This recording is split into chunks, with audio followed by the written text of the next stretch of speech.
Let's get the thoughts of the former Conservative leader and Brexiteer Iain Duncan Smith. Thank you very much for coming in. Morning.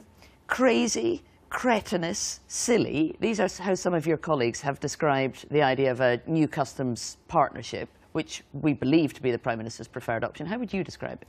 Before I do, can I just say how sad I was today to hear Yes, of course. Tessa Giles' death. I thought her speech in the House of Lords was very moving, and I think, interestingly, took death, the final enemy, into a kind of honourable escape, and I will miss her enormously. She was a kind and decent person. And we'll be talking more about her later. So on the words, thanks for that. Yes. So crazy, cretinous, or silly? How would you describe the new customs partnership? Well, I think I'd take a pace back from what I call kind of emotive languages and just ask the question about what we want to do. Now, everyone says Theresa May, the Prime Minister, has a chosen option. I actually don't believe she does. I think she presented the two options, but she wants to get three things done. One, to have as frictionless a border as possible. Two, to solve the Northern Ireland issue, so there isn't a problem with Northern Ireland. And three, to be able to do the trade deals. So getting those three elements right, I think, is the critical issue.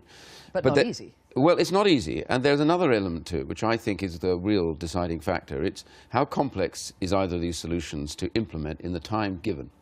And my view about them is very simple. The one that's sort of the max fac, what a horrible name that is for anything, but the max fac idea is about basically enhancing the existing borders for non-EU trade and making them smoother and faster as they are. This is already now taking place in Switzerland. So this technology is already happening in other countries and other borders. And in fact, the European Parliament has urged Europe to do exactly this. And they say this. But you know, there's a fundamental problem with the fact that the technology doesn't exist to make trade completely frictionless like that yet. And we've heard Simon Coveney, the Irish Taoiseach, just again this morning saying the max fac solution, as currently proposed, will not solve the question of having no infrastructure on the Irish border. Well, I don't agree with him. And I think he and the European Union have been playing a really rather poor political game over the Northern Ireland border. He knows full well in private that what they are seeking to achieve is achievable with regards to Northern Ireland. There's a very small amount of trade crosses the border. I think about 2 to 3% of Ireland's whole export trade crosses the Northern Ireland border.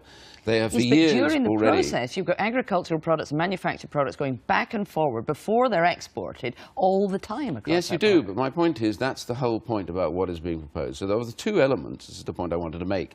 Which is the one that would be simpler to implement ultimately, get you to your point of departure and still be able to be enhanced further, or what is a complete new design? And the problem I have with the customs partnership, it is a complete new design. And I have the scars on my back from seeing how governments implement new designed technical systems. It's really a nightmare. And they won't be able to do it within the time. And I wonder if they'll ever be able to do it. So my question really is, you should settle on what is an enhancement and go on enhancing it for practical reasons rather than trying to create something new. Civil service are always proposing new things to you, and you should always say, hold on, I don't like that if it's new unless it's been done somewhere else, and I think that's what I would go. So the practical elements, I think, are the deciding features of how I would choose to go with this. If the Prime Minister doesn't agree with you and comes down on the side of something like a new customs partnership, what would be the consequences within the parliamentary party? What would you and your more Eurosceptic colleagues do at that point? Well, I don't speak for anybody else in the party. I have given the Prime Minister my full support. I continue to give her my full support.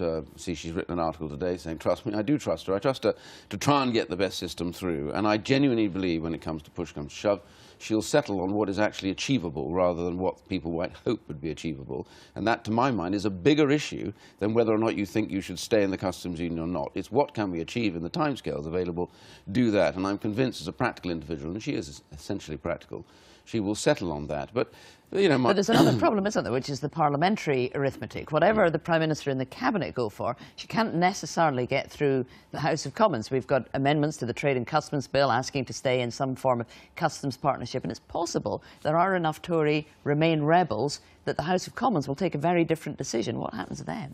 Well, I would just say to my colleagues who might think of voting against on this particular area of the customs union, which is what's coming back from the Lords right now, is that they really need to think very carefully about this, because the Prime Minister hasn't just made it clear in the past, she made it clear again this Sunday in the Sunday Times that she is for leaving the customs union. It was in the manifesto, and all my colleagues stood on that. So this is a very big issue if they're deciding to break this, because they do literally plunge a knife into the heart of government, and particularly to the Prime Minister, because it is very much her fixed view, and that is what we stood on at the last election. So if some of your Tory colleagues were to rebel on that and vote in favour of a customs union, would they be putting Theresa May's premiership in jeopardy? Well, I think everybody risks it because we don't have a majority. So the risk that they take is staring across the floor of the House at them right now, which is somebody who himself says he's in favour of leaving, which is Jeremy Corbyn, and doesn't want to have any truck with staying in things like the single market.